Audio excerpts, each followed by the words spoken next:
Ezekiel chapter 42. Then he led me into the outer court, toward the north, and he brought me to the chambers that were opposite the separate yard, and opposite the building on the north. The length of the building whose door faced north was 100 cubits, and the breadth 50 cubits. Facing the 20 cubits that belonged to the inner court, and facing the pavement that belonged to the outer court, was gallery against gallery in 3 stories.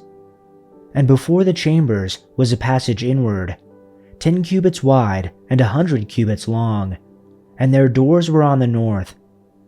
Now the upper chambers were narrower, for the galleries took more away from them than from the lower and middle chambers of the building. For they were in 3 stories, and they had no pillars like the pillars of the courts. Thus the upper chambers were set back from the ground more than the lower and the middle ones. And there was a wall outside parallel to the chambers, toward the outer court, opposite the chambers, 50 cubits long. For the chambers on the outer court were 50 cubits long, while those opposite the nave were 100 cubits long. Below these chambers was an entrance on the east side, as one enters them from the outer court. In the thickness of the wall of the court, on the south also, opposite the yard and opposite the building, there were chambers, with a passage in front of them. They were similar to the chambers on the north, of the same length and breadth, with the same exits and arrangements and doors, as were the entrances of the chambers on the south. There was an entrance at the beginning of the passage before the corresponding wall on the east as one enters them. Then he said to me, "The north chambers and the south chambers opposite the yard are the holy chambers, where the priests who approach the Lord shall eat the most holy offerings. There they shall put the most holy offerings, the grain offering, the sin offering, and the guilt offering, for the place is holy. When the priests enter the holy place, they shall not go out of it into the outer court, without laying there the garments in which they minister, for these are holy. They shall put on other garments before they go near to that which is for the people." Now when he had finished measuring the interior of the temple area, he led me out by the gate that faced east, and measured the temple area all around. He measured the east side with the measuring reed, 500 cubits by the measuring reed all around. He measured the north side, 500 cubits by the measuring reed all around. He measured the south side, 500 cubits by the measuring reed. Then he turned to the west side and measured 500 cubits by the measuring reed. He measured it on the 4 sides. It had a wall around it, 500 cubits long and 500 cubits broad, to make a separation between the holy and the common. Chapter 43. Then the man brought me to the gate facing east, and I saw the glory of God of Israel. And I saw the glory of the God of Israel coming from the east.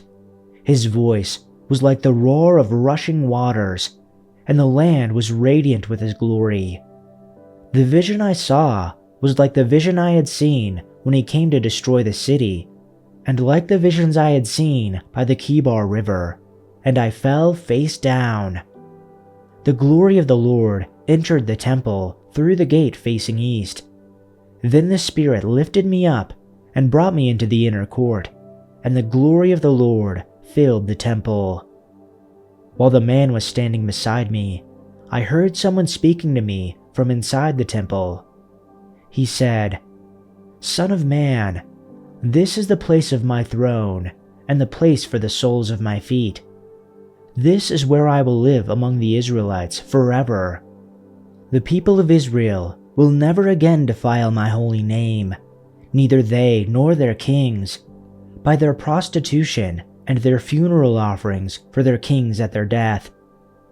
When they place their threshold next to my threshold, and their doorposts next to my doorposts, with only a wall between me and them, they defiled my holy name by their detestable practices. So I destroyed them in my anger. Now let them put away from me their prostitution, and the funeral offerings for their kings, and I will live among them forever. Son of man, describe the temple to the people of Israel, that they may be ashamed of their sins. Let them consider its perfection, and if they are ashamed of all they have done, make known to them the design of the temple, its arrangement, its exits and entrances, its whole design, and all its regulations and laws. Write these down before them, so that they may be faithful to its design and follow all its regulations. This is the law of the temple. All the surrounding area on top of the mountain will be most holy. Such is the law of the temple. These are the measurements of the altar in long cubits, that cubit being a cubit and a handbreadth. Its gutter is a cubit deep and a cubit wide, with a rim of 1 span around the edge. And this is the height of the altar. From the gutter on the ground up to the lower edge that goes around the altar, it is 2 cubits high, and the ledge is a cubit wide. From this lower ledge to the upper ledge that goes around the altar, it is 4 cubits high, and that ledge is also a cubit wide. Above that, the altar hearth is 4 cubits high, and 4 horns project upward from the hearth. The altar hearth is square, 12 cubits long and 12 cubits wide. The upper ledge also is square, 14 cubits long and 14 cubits wide. All around the altar is a gutter of 1 cubit with a rim of a half cubit. The steps of the altar face east. And he said to me, Son of man, this is what the Lord God says. These are the statutes for the altar on the day it is built, to offer burnt offerings on it and to sprinkle blood on it. You shall give to the Levitical priests, who are from the descendants of Zadok, who come near to me to serve me, declares the Lord God, a bull as a sin offering. And you shall take some of its blood and put it on its 4 horns, and on the 4 corners of the ledge, and on the border all around. So you shall cleanse it and make atonement for it. You shall also take the bull as the sin offering, and it shall be burned in the appointed place of the house, outside the sanctuary. And on the 2nd day, you shall offer a male goat without blemish as a sin offering, and they shall cleanse the altar from sin, as they cleansed it with the bull. When you have finished cleansing it, you shall offer a bull without blemish and a ram without blemish from the flock. You shall offer them before the Lord, and the priests shall throw salt on them, and they shall offer them up as a burnt offering to the Lord. For 7 days you shall prepare a goat as a sin offering daily. Also a bull and a ram from the flock, both without blemish, shall be prepared. For 7 days they shall make atonement for the altar and purify it. So they shall consecrate it. When they have completed the days, it shall be that on the 8th day and onward, the priests shall offer your burnt offerings on the altar and your peace offerings, and I will accept you, declares the Lord God. Chapter 44. Then he brought me back by the way of the outer gate of the sanctuary, which faces east, and it was shut. And the Lord said to me, This gate shall be shut, it shall not be opened, and no one shall enter by it, for the Lord God of Israel has entered by it, therefore it shall be shut. As for the prince, he shall sit in it as prince, to eat bread before the Lord. He shall enter by way of the porch of the gate, and shall go out by the same way. Then he brought me by the way of the north gate to the front of the house, and I looked, and behold, the glory of the Lord filled the house of the Lord, and I fell on my face. And the Lord said to me, Son of man, pay attention. See with your eyes and hear with your ears everything that I say to you concerning all the statutes of the house of the Lord and all its laws. And pay attention to the entrance of the house with all the exits of the sanctuary. You shall say to the rebellious ones, to the house of Israel, This is what the Lord God says: Enough of all your abominations, house of Israel. When you brought in foreigners, uncircumcised in heart and uncircumcised in flesh, to be in my sanctuary to profane it, my house, when you offered my food, the fat and the blood, and they broke my covenant, this in addition to all your abominations, and you have not taken responsibility for my holy things yourselves, but you have appointed foreigners to take responsibility for my sanctuary. This is what the Lord God says: No foreigner uncircumcised in heart and uncircumcised in flesh, of all the foreigners who are among the sons of Israel, shall enter my sanctuary. But the Levites, who went far from me when Israel went astray, who went astray from me, following their idols, shall suffer the punishment for their wrongdoing. Yet they shall be ministers in my sanctuary, having oversight at the gates of the house and ministering in the house.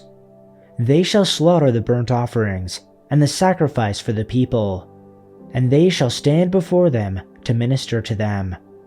Since they ministered to them before their idols and became a stumbling block of wrongdoing to the house of Israel, for that reason I have sworn against them, declares the Lord God, that they shall suffer the punishment for their wrongdoing, and they shall not approach me to serve as priests for me, nor approach any of my holy things to the things that are most holy.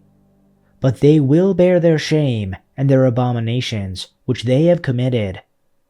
Nevertheless, I will appoint them to take responsibility for the house, of all its service and of everything that shall be done in it.